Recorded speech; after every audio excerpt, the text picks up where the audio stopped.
So, today was an incredibly long day. I had a doctor's appointment finally. I'm all good. I'm banged up as fuck, but I'm all good. Now, how I got this fucking information, true Dana bullshit. I'm getting it out now. I do believe that, but I did get my vape pen. Good day. There's nothing here. The vomiting blood I've been doing is from my thyroid is so fucking way off. I kept trying to do bong hits and smoke heavily to try and balance myself out. It's impossible to fucking do when your thyroid is way off. You can even try and drink yourself to death. All you do is just do more damage to your body. So, I can smoke again after this chills out, but I am getting away from it because that's a warning shot. You vomit blood when you smoke pot, or puke blood, cough blood. You should probably lay back on the smoking pot. Help from your stoner. So we do the vape thing a little bit. Got to make sure not to hit this thing like an old bong in the 70s. And then I will occasionally do a small little one hit, because I do love the high that smoking weed gives me. And I nibble on some edibles I have now. No, I'm not good. I still have to get my fucking thyroid back, because shit like this fucking happens. And I can't control anything. For those of you that don't know what your thyroid does, it's your regulator. Even if you have half of one, it still can help regulate as long as you medicate, get your medications. If you don't have one, you have to make sure that you're fucking dialed in the best you fucking can. Because you have to rely on that medication to regulate everything. And when it gets way the fuck off, it can kill you. The heart I got all the shit, the heart palpitations, all the big warning shots. So getting into the doctor to get this checked was a fucking nightmare. That's just the way the system is now, man. I don't have a lot of money, bohemian, so my medical relies on, nowadays, sit and wait. I waited 3 months to get this fucking appointment. Now, the bitch of it is, I live out in the middle of fucking nowhere. I absolutely love it because people can't get to me, and I'm really tired of people. Being a professional person that does this kind of shit, it takes its toll on you, the way people treat you. And believe me, there's some wonderful people that love what you're doing, but overall, man, people don't treat you very good. So you vanish out in the middle of fucking nowhere, so you can do your job correctly, entertain those that love your things, and the rest of them can fuck off. So to get to the doctor, it's kind of been a chore. Like I said, usually there's a lot of people around here, and we're doing worky stuff, but you don't want to be here unless you got a really good bug spray and a bug net and an air conditioner. Right now it's beautiful, but you pay a price because it's harsh. And my road to me is fucking harsh. The monsoons wash it out a lot, and there's a old dude here on the road that he grades it when he can, but he had a stroke. So nobody's really taking care of the road right now, and it is a little wonky. So the people that would normally be here to give me a ride are not here. So I had to find a ride. And it was a nightmare trying to find it. Finally, it's sort of painting, so I had some extra money, and I could ask some friends to come out and pick me up. Thing is, their car, I was really worried if they came back here, their car would give up the ghost. So I said, hey, I'll walk to the front of the road, because I don't want your car, if you we're fucked. There are moments in your life when things change for you. I didn't know what was going on with me right now. I know I'm going through a huge fucking chemical change with being sober and the damage I did to my body. It is weird what's going on. I know this. But there's also some things going on with the thyroid that is so off and been off for so long that it gets kind of scary. Where is this fucking heart attack, or is this the Raynaud's? What is this shit? And then your thyroid gives you a rash, and your brain starts to go away. Here's where it gets scary, because it could kill you. You get this fog, and things don't go good. Where you, in your head, can go, I am going to grab this vape pen, I'm going to press this button, and I'm going to hit this gently.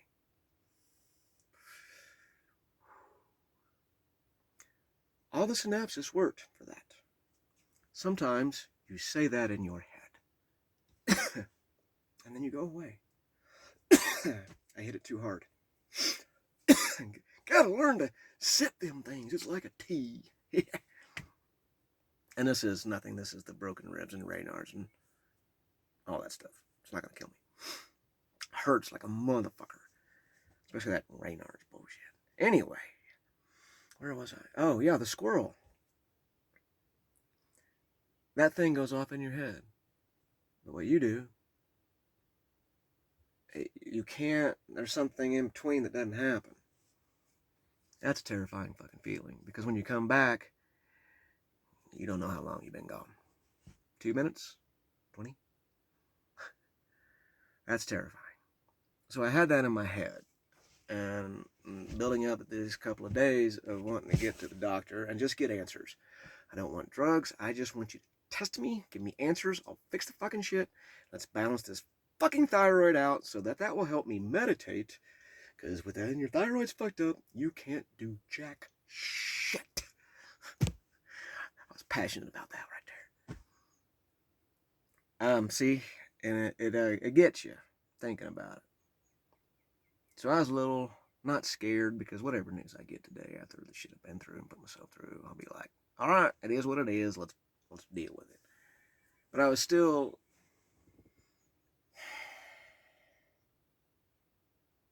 I don't know. But I didn't get a good night's sleep past couple of nights, and it just got bad. Now, since I knew I was coughing up blood, I was like, I can't smoke pot right now until I know what's going on. If this is fucking serious, and, whatever. So I wanted to trade a person. I said, hey, right now I don't have a lot of money, still doing the recovery, alcoholic financial thing. May I trade you a painting for one of these? Because I know she smokes these. It was a simple question. I did the painting for her. And then trauma just exploded. I don't know what the fuck happened in her world. But I woke up this morning terrified, and I went from trading a simple thing like that to we need to sever our ties and not talk to each other once this is, I don't know what happened. But when you're about to wake up and go to the doctor and you have no idea what's going on with you, and you get something hit like that, when all you were doing was just trying to make somebody happy with a painting and take your pain away. That stuff hurts. Because it had nothing, whatever was going on with her, had nothing to do with me whatsoever. But when you do this for a living, and you literally put yourself out there raw like I do, like I'm doing right now, you do help a lot of people. That's how I've made it through all this rodeo of this bohemian bizarre tale I'm doing. But a lot of people project stuff onto you, and you can't do anything about it. It's one of the reasons why I don't really go around people anymore. I'm really good at what I do with my words and telling stories and looking you in the eyes and kind of understanding your song. I'm really tired of dealing with everybody else's stuff because it's not mine. So I started the day like that, going, I don't know what's going on, and I don't care. I just want to go to the doctor. So I had to do the 2-mile walk up. Yeah. However, I always look on the bright side. That walk was not easy today. It took me down. By the time I got to my buddy's car, we were running a little bit behind. But hey, man, 10-15 minutes, that's why the hospital schedules you that way, because most people are 10-15 minutes late, especially nowadays. As I was walking, And a couple of times the foggy came in, and I would come back to and go, oh my God, how long? It was bad. I found this old timer knife just in the dirt. I'm a knife guy, especially old timers, because my grandfather, he had a lot of knives. And old timers were good knives, especially the oldies. Man, they're badasses. The number one rule in knives that I was taught in superstition is if you find an open knife and you didn't open it, or basically, if you open the knife, you close it. If you close somebody else's knife, you're cutting your luck in their throat. I'm very superstitious about that because my grandfather nailed it into me. Because we had knives everywhere. And I remember there'd be a knife on the table. And Pop would walk around going, who opened that fucking knife? You need to close. And weeks would go by until he found out who opened the knife. And then close it back up. So when I saw it in the dirt, I kind of went, Pop? Because, man, I really felt my grandfather when I saw this in the dirt. Trust me, I needed him at that point. When I say 2 mile walk, too, I'm walking through the fucking desert. And this ain't a road. It ain't a road. It's the fucking desert. 2 miles in the desert with your thyroid all fucked up, and you don't have any medications to get the pain filed down. You're doing this raw rodeo bull. It almost broke me when I found this in the dirt. And I looked at it and I went, Pop, I'm about to close somebody else's knife because I feel like I should take this thing. And a little breeze kind of gave me, and it's okay. So I closed it. I put it in my pocket. Forgot about it because my buddy's at the road, and I get there, and he's like, oh my God, are you okay? I go, just give me a minute. And I vomit blood. I go, we need to get me to the hospital, dude. I go, I'm not fucking good. So he's like, hey, I think we'll be late. And I go, but man, it's only going to be like 12 minutes, 15, and that's why they schedule you, blah, blah, blah, blah, blah. I'm not going to say the name of the hospital that I went to, because I don't want Big Brother biting me in the ass because I downsized something or some shit. But we get there, and we're 12 minutes late, give or take. He even looked at the clock. So I know this is true, and it's not mine. Telling the story here. And I'm not good. I'm not fucking good. I mean, Joe Cocker in the 70s, got a little probably blood from fucking vomiting. And I go in, and I go, yes, ma'am, I need to see the doctor really bad. And the woman wasn't even kind about it. Looked at me, and she said, you're late, schedule again. I have PTSD temper from when people put brains on me and took my turtle and put it in the fucking sink while my head was there. So I have some issues when that kind of thing happens in authority. And I fucking snapped.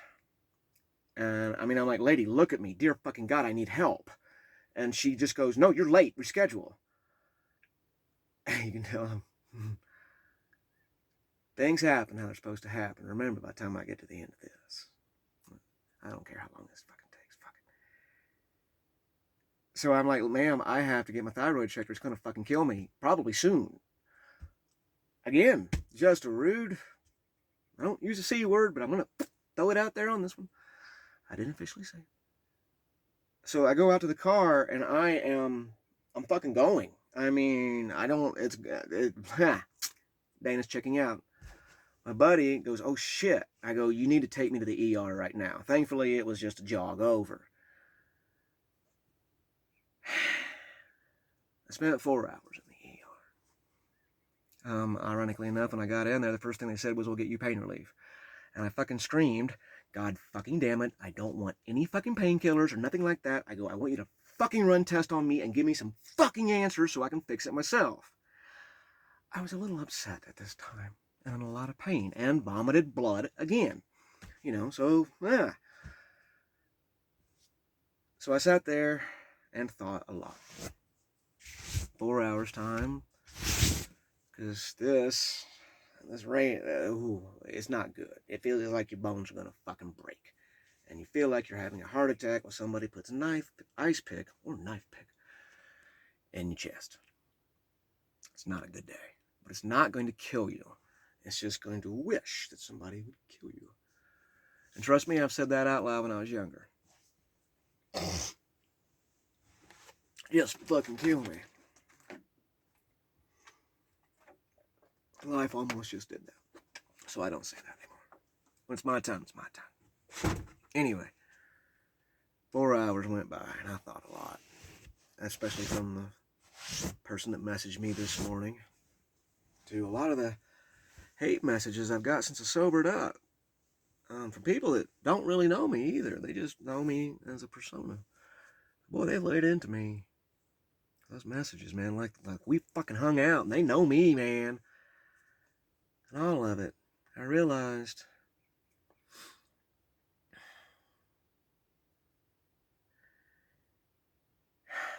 a lot of things. Life has changed quite drastically for everybody. And there's a lot of kindness out there.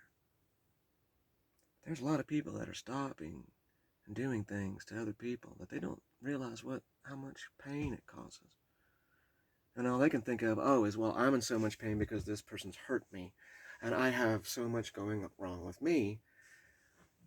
They don't think about what they're doing to other people, especially people that really have no malice in them at all. They're just trying to be a good person. And maybe it's a unique way of being a good person. But they're still good people. And I sat there and waited for the test results, thinking whatever happens here, whatever news I get, I'm still going to be me. I'm still going to medicate myself very happily. But I'm also going to do things quite differently. The whole, can you do a painting for me? Absolutely sure. And then somebody go, oh, that's great, thanks.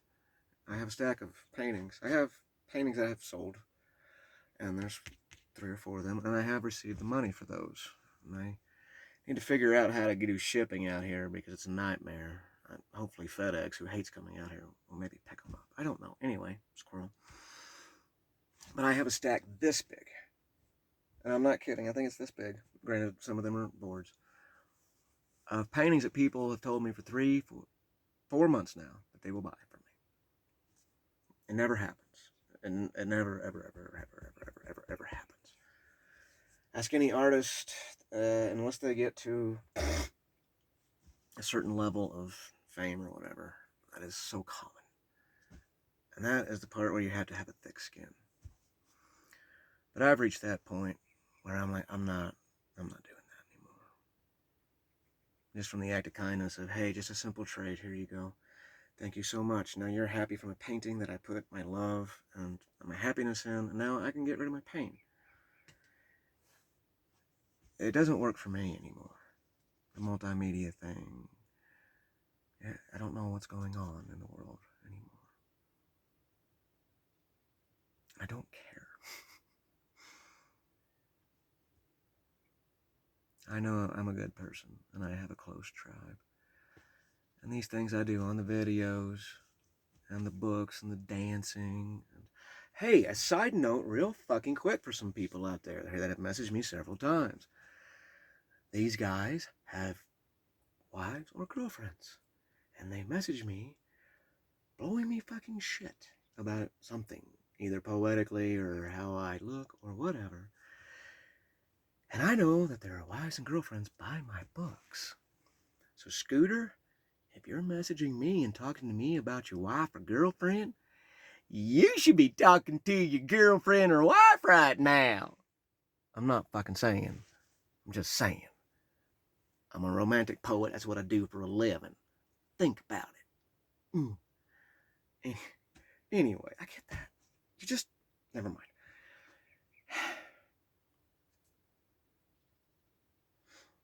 Some of us create because it keeps us not sane, but balanced enough that we can deal with the world. It's not a real world anymore because people can just change it in the blink of a fucking app anymore.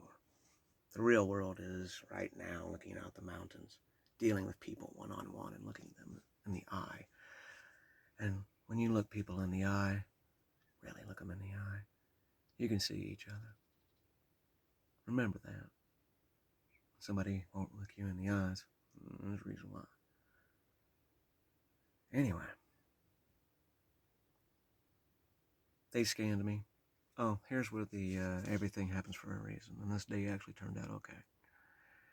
If I'd have went into that shitty fucking horrible hospital and sat down and said, you need to do all of these tests because I need to know what's going on, and you need to fucking fix this thyroid right fucking now, they probably would have done the juicy thing, and maybe we'd have got my meds tomorrow, knowing the pharmacy system out here probably take 4 or 5 days or next week.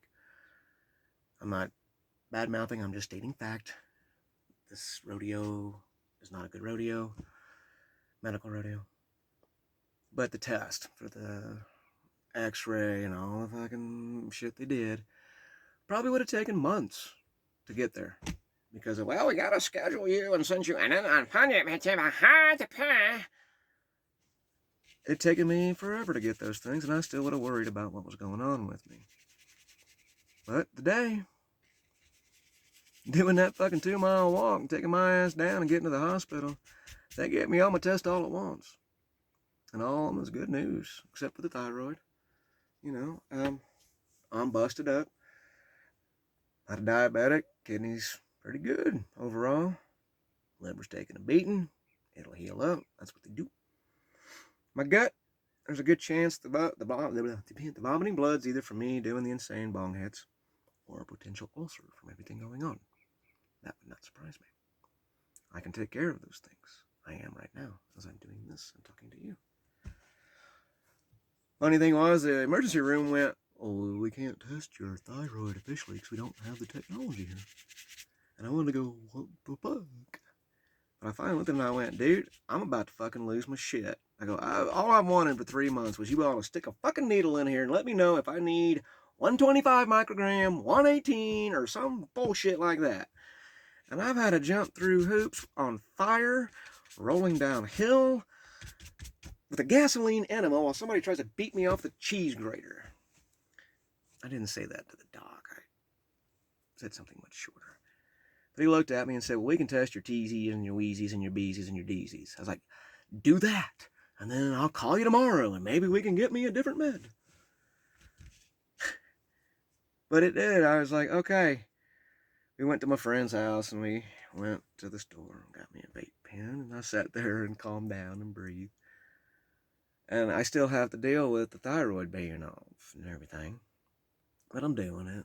It takes a lot of mental focus and whatnot. It doesn't matter how good the car is. If the regulator ain't working on the car's a piece of shit. My regulator ain't working very well, so this car ain't running too good right now. But it's okay. We'll fix her. We got the technology. So, I get there. Where'd that go? And I'm a knife guy, man. I know how to use a gun. I don't get in gun drama either way. Yada, yada, yada. Guns. I know how to use them. I don't like them. PTSD. I've seen what they do. Brains. I'm a gun dude, though. So I show this to my buddy, his dad. I'm like, man, this is one of those old timers my grandfather had. Thing is, that might be why it was in the middle of the road open, because it didn't work anymore. Somebody went, fuck it. I can kind of see a redneck doing that. Although, not many rednecks on this road. So it's a mystery to me why this was just laying in the dirt. So it might be an art piece, because we looked at it. And my knife rule is, how you get cut by knives is not the sharp ones, because somebody really did put some love in this. There's a decent edge to it. Maybe I can turn it into a spear. Anyway, squirrel. 2 rules on knives. How you get cut the most is using a dull knife, trying to do things you shouldn't, and ka-cha. The other one is using blades that should be locking, and all of a sudden they sneeze and don't. That will get you. And you learn that the hard way, and then you don't do it anymore. So even if I could fix this, I feel like it's one of those, because I closed it, cut your throat. But there's a story to the knife. Thinking maybe I'll ask around, because it is an old timer from when I grew up. I believe it is. And, but man, it's got a good edge to it. So maybe I can take it. Nope, maybe I should not hold it anymore. Maybe I should close it. But I was telling the story of the knives and everything. And my friends saw me have to go back when this thyroid stuff gets bad. It's not good. and they saw it. And one of the things is they offered, hey, do you want to stay the night? And they are close friends of mine now. I have literally, what I thought was a nice, good tribe is not. I have a small, tight tribe. I keep them very close to me now, close to my heart. And everybody else, I don't dislike or hate. I have just moved them to arm's distance. Hey, it's great. Enjoy my stuff. Don't get close to me. Works out great. But the people that are in close to my tribe have seen what I went through to try and be the quote-unquote shaman warrior badass dude that I'm trying to portray. I even want to make a t-shirt that says, yes, I'm a badass, but I am human. It's like thinking I had a dog and somebody pulled a prank on me or something. Things like that hurt people. I don't know why people do that. Anyway, sun's setting soon. Here's what I'm working on. I'm good. I know this shit ain't gonna kill me, so I can deal with it. I have a lot of natural medicinals. I'm back to, the thing is, I had like this many shrooms, man, and I should have been able to stretch them out. With the regulator off, I would get to a plateau where I didn't feel anything, but man, regulator, and I'm like, fuck, so I kept having to try and balance out so I could function. So we get this thyroid balanced out, I can stretch my mushrooms out a long distance and the weed and everything else. Right now, some friends gave me, I have a lot of CBD gummies, and I'm doing pretty good with this here new space age technology weedy thingy. And I'll figure it all out. We will fix my thyroid, and then I'll be able to actually write again. I can talk to you all and ramble like this. I don't remember what I've said, but I can slappy on the canvas and do my chaotic creating. See how my language is about to go. This is your thyroid. Hands will tingle. There's warning shots, by the way. You get a lot of keratin scabs where you cut them out because it's just a fucking horrible rash. Get them around your ankles. They really fucking hurt down there. Your hands will start going numb, and your heart will give you a couple of jibby jabs. And then your brain goes, I think I shall go away for a while. Your body is hurting me, and therefore, you know what, never mind. And it just leaves. I know this. I'm really focusing on it, because this shit hurts. But the hands don't work. I can't type right now. I can't even hold a pen to make notes. If I make the notes, I can't read them. Now I know what my teachers felt like. But I'm okay. I know it's just a regulator needs regulated. And then you get shit like this where your hands just want to fucking close up. That pinky, that's a different story. God damn, I'm at 30 minutes. You know what? Talking to you all like this and getting that shit out, because I don't believe in holding any of that shit in. That's what fucked me up. Holding all that shit in. And no, I'm not looking for revenge or suicide or anything. I'm massaging. This shit fucking hurts. I had an idiot message me that one time. You're gonna kill yourself. I know when I'm emo. I'm the Prince of Sorrow. Sorry. I stopped reading all those things because if I wanted to write a story or movie about it, people like us that do this, we could smoosh some shit together and make a very funny movie. You've probably already done that, actually. Anyway, I've got this, as you can tell. Shit fucking hurts. I'm twitching, can't use my hands, they go numb.